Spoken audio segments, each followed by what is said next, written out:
He is not knowing what to do with this Vishwarupa now in front. On the one hand, he is terrified. On the one hand, he is afraid. On the other hand, he's so inspired. It's all like, it's like poor Arjuna, isn't it? Salutations to you. Again, salutations to you. Again, salutations to you. So, Vayu, Yama, Agni, Varuna, Shashanka. All these are elements outside, which has a Devata. We have seen it any number of times. All that is beneficial to us will be called as God. That's a Vedic culture. All that helps us will be seen as God. Wonderful culture it is. Wonderful way of looking at life. Wherever you have received help from, that becomes a God. Then there are grades of God: demigod, full God, super God, etc. Depending on the gradations of help that you receive, there are some local gods, isn't it? There are some local gods, and then there are some, house god. Like that, it goes on. But nevertheless, what is God? Devata. Devata means that helps you by a specific function. Devata means that which helps you by a specific function. That which helps you by a specific function is called Devata. Sun helps you by a specific function. Moon helps you by a specific function. Vayu, wind, helps you by a specific function. Fire, water, everything helps you by one specific function. And you are a beneficiary of the collective. You are a beneficiary of the collective. Are you able to follow? Because you are a beneficiary of the collective, you have to say salutation, salutation, salutation, because you are the receiver. And who's the giver? And who's the giver? God. Everybody, everything is a giver. So this Vayu, Yama, Agni, Varuna, Shashanka. See, during Krishna's time, Puranas didn't take over so much. Puranic gods didn't take over so much. Therefore, they all worship the Vedic gods. Nowadays, we will not worship them. Nowadays, the Vedic gods worship has stopped and gotten replaced by Puranic gods. In this classroom, it doesn't really matter whether you are worshipping Vedic gods or Puranic gods. Doesn't matter. Worship. Just to worship any god. If Vedic gods inspires you, worship Vedic god. If Puranic god inspires you, worship Puranic god. If no god is inspiring you,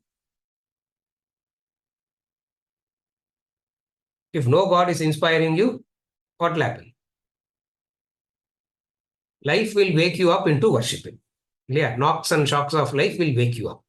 The knocks and shocks of life will wake you up into remembering the divine.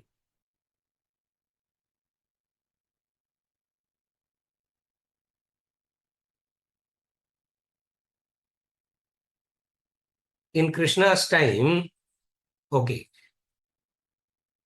before Rama conquering Ravana, Diwali wouldn't have been there, no?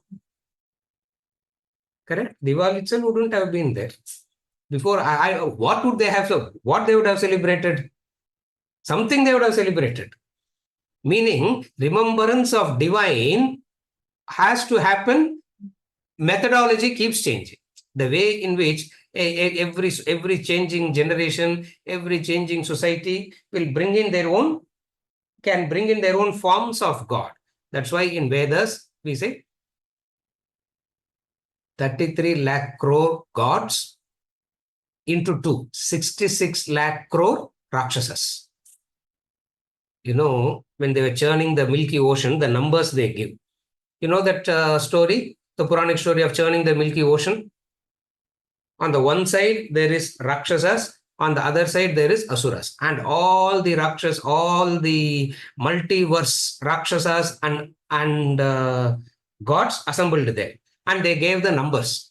Numbers are twice. Always it is like that. 33 lakh crore. 33 lakh crore gods on one side. On the other side, multiplied by 2. 66 lakh crore Rakshasas, Asuras. It means what? It means what? Superficial layer, Rakshasa seems to be more. As you go subtler and subtler, divine appears. At the subtlest, only divine. At the subtlest, nobody will ever say, at the subtlest, I found out only Rakshasa. Nobody will say that. At the superficial layer only you can see. As you go deeper and deeper and deeper, you will only see the divine. A time will come where there will be only divine. Puranic gods means the gods that we worship now.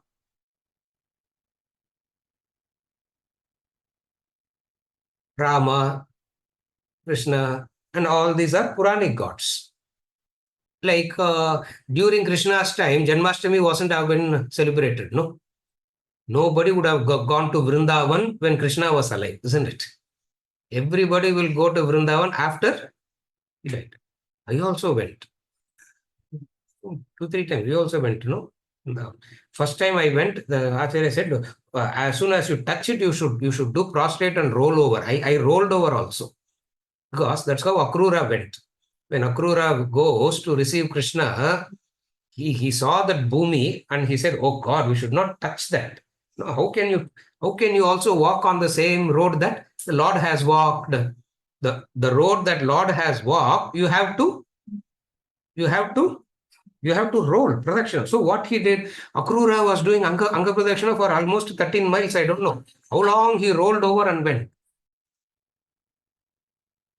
You know, some of them does it around this Kailash. Some of them do it around this Kailash.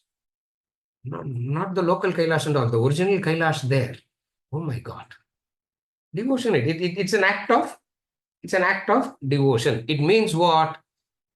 You see divine. You see divine. You see divine. When you see divine, you will be immediately wanting to, you will see divine and you will immediately want to, you will immediately want to prostrate. Prostration is symbolic, all that we have said already. What is the symbolism of prostration? Namaskara, all that we have seen already. Now Arjuna is saying what? Salutations to you 1,000 times. First I have said, Namaskara, I did. Then he is saying, no, this is not enough.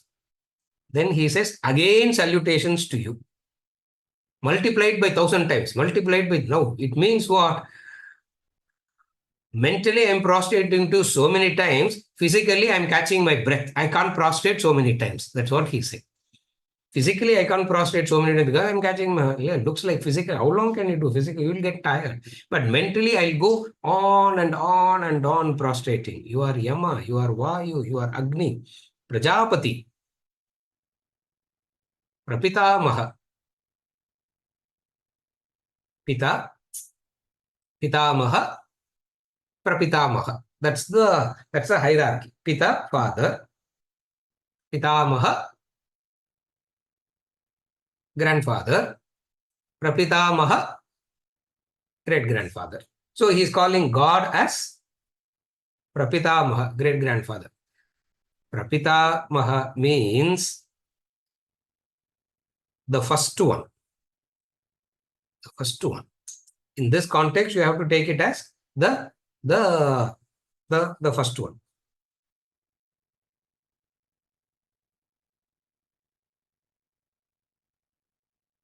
We have studied Vedanta treatise. In that Vedanta treatise, we studied chapter human composition. In that human composition, there is one portion. Says Virat, Hiranyagarbha, Ishvara, and all that. அதெல்லாம் சாய்ஸ்ல விட்டுட்டோம். So it doesn't matter. We left all that portion in choice. We didn't study that. So father is Virat. Grandfather is Hiranyagarbha. Great grandfather is Ishvara. That's how the hierarchy goes. Therefore, he says, you are that.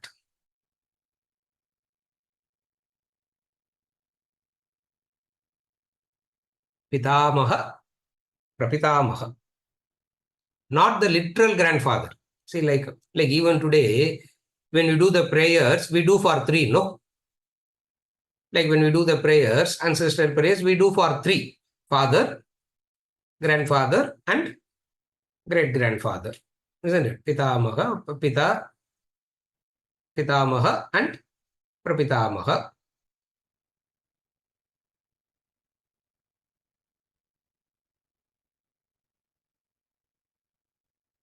Not the actual father, grandfather, great grandfather. At least that much you understand, no?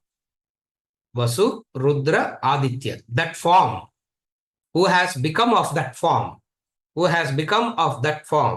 Who has become of that form?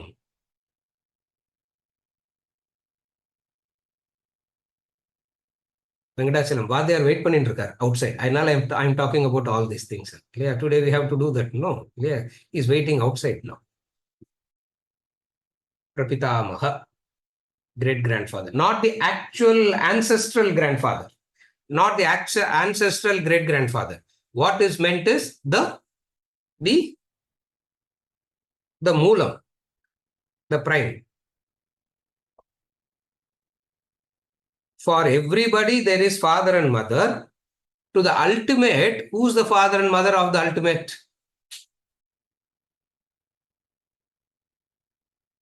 For us, there is the father and mother, isn't it? For Brahman, who's the father and mother for Brahman? There cannot be a father and mother for Brahman. In that sense, it is Prapitamaha. In that sense, you are the ultimate. Thousands of times I will do salutations again and again. It's not just one salutations, thousands of times. Please understand, thousands of times when you do mentally, at least physically 10-15 times you have to do. Yeah. That's why so beautiful in the Vaishnava Sampradaya, they do that. Wonderful tradition they have. When they do prostrations, they will not stop prostrating. They will go on prostrating. Oh my God. Beautiful tradition it is. Beautiful tradition it is. First time, in that school that we go to, you join the school, very first day, you have to go and prostrate to all the teachers. Examination hall ticket. Before taking the hall ticket, you have to prostrate to all the teachers. Before taking the mark certificate and TC, again you have to prostrate to all the teachers. That will become a criminal case, no? If you do that in the schools today, it will become a criminal case today. How can you make them do that? Who are you to do? I don't know. All that. But they do that. First time I saw that. One of the boy, next to me, he's a very close friend of mine now. I saw him prostrating. I said, how many times you will prostrate? No. We are taught till the Guru says stop, you have to keep prostrating. When you are catching breath, Guru will say stop. At that time, what will you say? At that time, you will get up and say what? Thousands and thousands of times, I am continuing to prostrate. That's what Arjuna is doing. It's a beautiful, it's a wonderful tradition of prostration. Because one time you prostrate, body, see, very easily body will prostrate. Ego will not prostrate. Yeah. Thousands and thousands of times you prostrate also, ego is still standing erect only, isn't it? Body is bending. Yeah. Ego is standing very erect. How to bend that ego is the challenge. How to bend that ego? To bend that ego, that Vishwarupa is needed. Yeah, you see that the ego bends, the ego bends automatically. Therefore, he's saying, I am prostrating to you. I am offering thousands and thousands of namaskaras I have done to you, and yet it is not complete.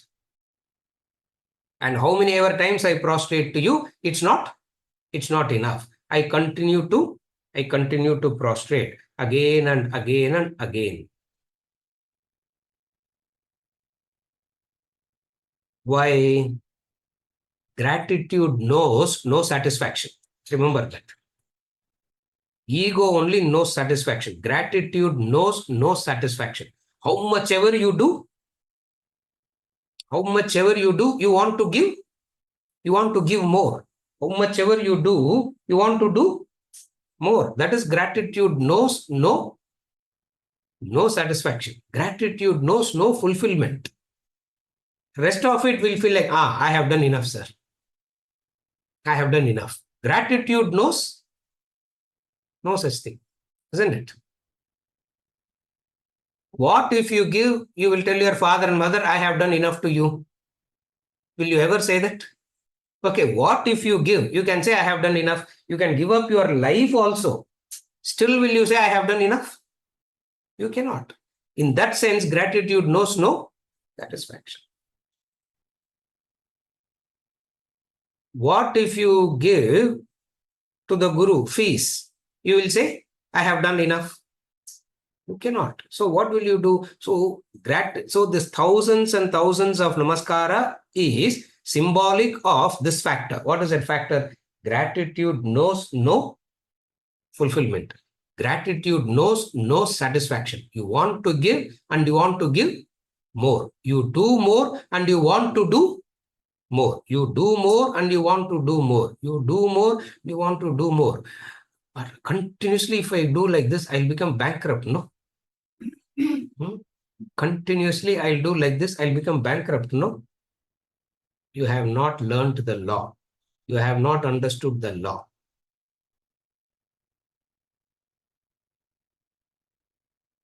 You become prosperous by giving. Prosperity comes by giving. In Vedanta treatise, it's a law. It is mentioned.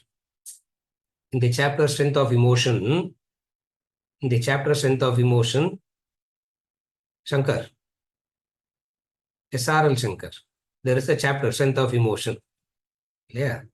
Adula charity. Adula underline பண்ணுங்க அந்த statement. Sacrifice is a synonym for success. Charity is a synonym for prosperity. Sacrifice is synonym for success. Now you want success, do sacrifice. You want prosperity, do charity. Both look diametrically opposite, isn't it? Both look diametrically opposite. Therefore, people worry, sir, if I go on giving, I'll become bankrupt. No. More you give, that much more will be given to you. You are not interested in returning. Kuduthu Vardhan Pata, nothing will come. Palatur. Abdillan try panna, nothing will come. Kuduthu sir, eda Vardhan Pata, I have given so much, now I am checking whether something is coming. No, it's not like that. Therefore, gratitude knows no satisfaction. Gratitude knows no fulfillment. More you give, that much more you will be able to give. More you give, that much more you will be able to give. That is what is symbolic of thousands and thousands of namaskaras. Ganesh, idi or shots of potukonga. Yeah. Thousands and thousands and thousands of times you do salutations and namaskaras. Because gratitude knows no fulfillment. You give, you would love to give. You give, you love to give more. You love, see where there is love, where it will stop. Love knows no stopping. Gratitude knows no stopping. Attachment and selfishness stops. You will go sir, I cannot do. No, love doesn't stop. Therefore, understand Arjuna's thousands and thousands of salutations in this manner. Understand it like that.